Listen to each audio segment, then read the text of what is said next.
Okay, we're looking at the knee today. The first thing we're going to do is outline the patella, one with pen, and note its movement during flexion and extension of the knee.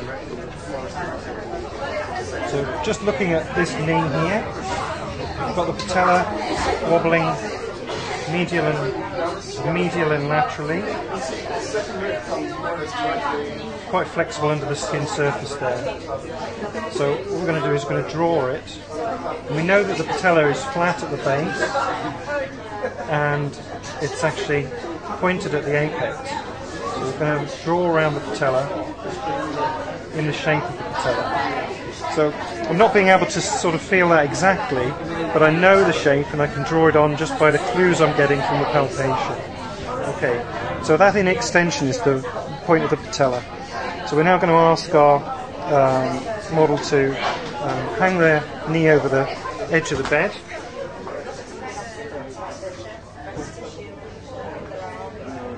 In flexion. And now we're going to see where the patella is now. And immediately the base of the patella is moved. We're not as easily able to move the patella from side to side because it's in the groove of the articular surface on the top of the femur, and it's not as easy to feel the apex because the patella tendon is now in tension, but the apex is about here. So we're now drawing the patella around in flexion. So the patella's moved from this position to this position from flexion and extension.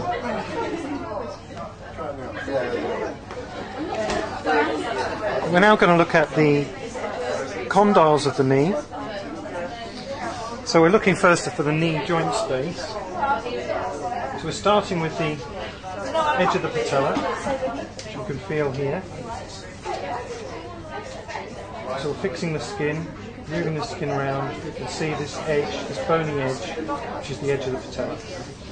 So from that edge of patella, then we're starting to press in and to feel bony prominence just below, circular, centered on the white dot there, and that is on the condyle of the femur. And then just moving anterior to that point, you can start to feel the edge of the femoral condyle, and we know what it looks like, so we're going to draw it in as it looks. So from this bony clue that we're getting just here and here, you can feel the edge of the joint of the condyle of the femur. And then we know what the tibial condyle looks like. It's flat. So we'll draw that in flat where we feel the bony prominence. And we've got the tibial tuberosity here. So that goes like so. So here we have the joint space, quite clearly located.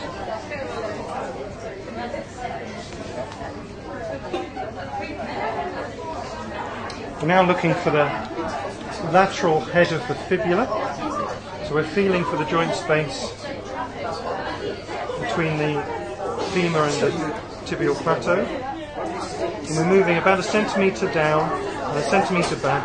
And we're just putting the palm of our fingers onto the actual skin, moving the skin around, and it's quite clear there's a bony point just about here. You can feel quite clearly. We're going to mark that, and again, we know what it looks like. We're going to draw it in. So we've now got the fibula, the tibia, and the femoral condyles.